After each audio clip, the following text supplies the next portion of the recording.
So Pakistan have managed to finally win a series at home against a very weak and worn out New Zealand side who have half of their players missing playing in the IPL, and they are practically playing with 1.5 bowlers.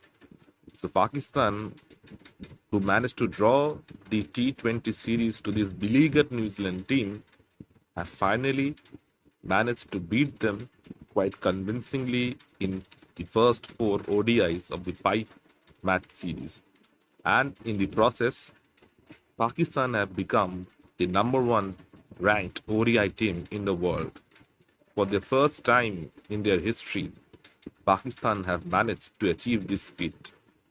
And Babar Azam also became the fastest player to score 5,000 runs. He has done it in 97 innings, faster than Hashim Amla.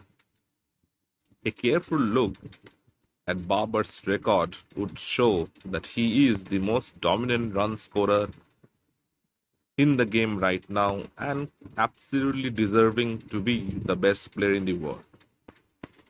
If you look at his last 16 innings, Babar has been on a row and he averages close to 75 in those innings. But a deeper look into those innings that Babar has played and the quality of opposition and the bowlers against whom he has scored those runs, that would suggest or rather show a different picture.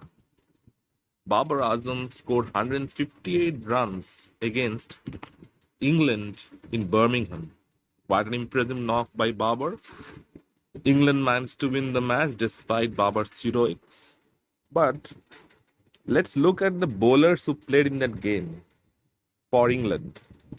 It was Shakib Mahmood, who hardly plays for England in any ODI matches. He's only played when they want to rest their top players. Louis Gregory, once again, he hardly plays for England. Craig Overton never gets a chance for England. Bryden Cars, he was probably making his debut in that series. Matthew Parkinson, he's a worn out leg spinner who hardly has any space on the ball and plays when Adil Rashid is not playing. And Ben Stokes, who bowled only 4 overs. So this is the opposition against which Babar scored 158 runs. Very impressive.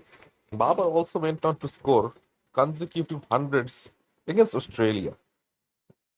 Now, from the heading, it might be said that any 100 against Australia is a quality 100 because Australia have one of the best bowling attacks in the world.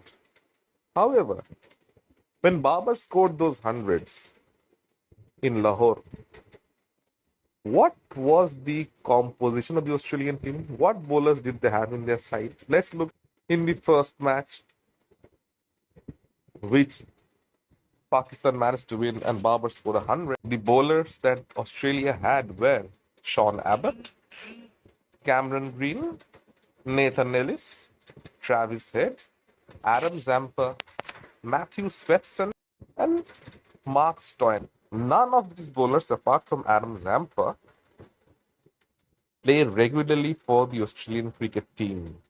Sean Abbott, despite playing for so many years, have never secured a permanent spot in the Australian side.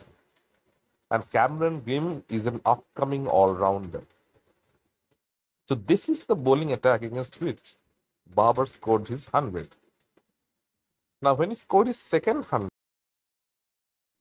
who was bowling the same bowling attack, except we have Jason Behrendorff, who was bowling in place of Matthew Swepson, sorry. So, again, Jason Behrendorff isn't a great bowler by any stretch of imagination. So, the Australian bowlers who were known for their notoriety, who are known for their ruthless pace bowling, the likes of Stark, Hazelwood, Cummins are all missing. And King Babar managed to score 100 against them. Great job. Wonderful. Now let's look at these 5 games against New Zealand. He managed to score 200s against them as well. Who are the bowlers who are playing for New Zealand right now? You have Blair Tickner. Shaheen Shah Afridi took him for 20 runs on the last over in the last game. Who has no idea how to bowl in the death? You have a bowler like Lister who never plays for New Zealand. You have a bowler like Shipley who hardly plays for New Zealand. You have Adam Milne playing one match, being rested the next. And the only regular bowler that they have who played a couple of matches is Matt Henry. So New Zealand were without the likes of Trent Boult, Tim Southee, Lockie Ferguson, Mitchell Santner. Their top four bowlers, and Babar managed to score 200s against them. Very impressive from Babar once again. But the question that everyone should ask is 100 against beleaguered bowling attacks doesn't make you the best batsman in the world. It doesn't. It may satisfy your fan base, but it doesn't make you the best batsman in the world. It helps you in making carefully constructed records for your own personal benefits, but it doesn't make you the best in the world. Look at the knockout games in and Babar's performance in those games. For example, look at the T20 World Cup which concluded right now. People have the audacity to compare Babar with Virat Kohli. Yes, Virat Kohli is past his prime, and yes, Kohli is on the decline.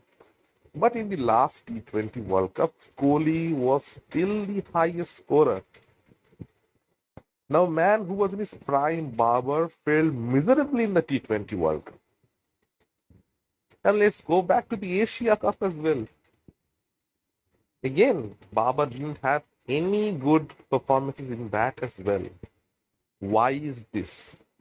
Because when you are playing in World Cups, when you're playing in Asia Cups, you tend to play against teams with have proper bowling attacks, not some bilateral series against teams with bowling attacks that are beleaguered. No, in proper tournaments, you face proper bowling, and there both Babar and Rizwan were badly exposed.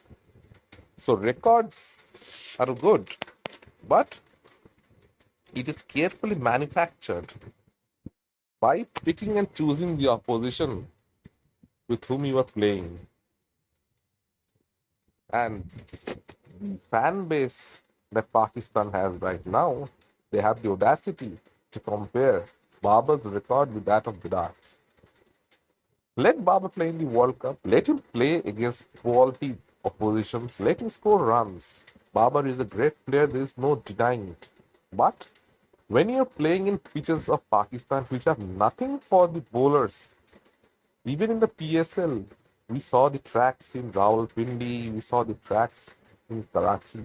They offered absolutely very little for the bowlers, and in every match, they were scoring over 220 runs. So, on those flat tracks, a player of Babar's caliber is expected to score big runs. If you're not scoring big runs against poor bowling attacks, then how can you call yourself a great player? So Babar is expected to score runs against those attacks. But when Babar will score those runs against quality attacks in challenging situations, that will help him become the great player that everyone thinks he is. Still now, Babar hasn't lived up to his full potential. He is in his prime right now. And in his prime, he hasn't even managed to win a test series for Pakistan at home. He hasn't won a bilateral series until this one against New Zealand, against a very weak third-grade New Zealand side. So when you are in your prime, when you are in the form of your life, you should make proper use of it and win international tournaments. And Babar has failed miserably in all of this so far. But his fan base and the Pakistani media are doing their best to let this hype go on and call him the best batsman of his era. But a careful look at the stats and figures tell a different story. Let me know in the comment section what you feel. And if you like the content, please like and subscribe to the channel.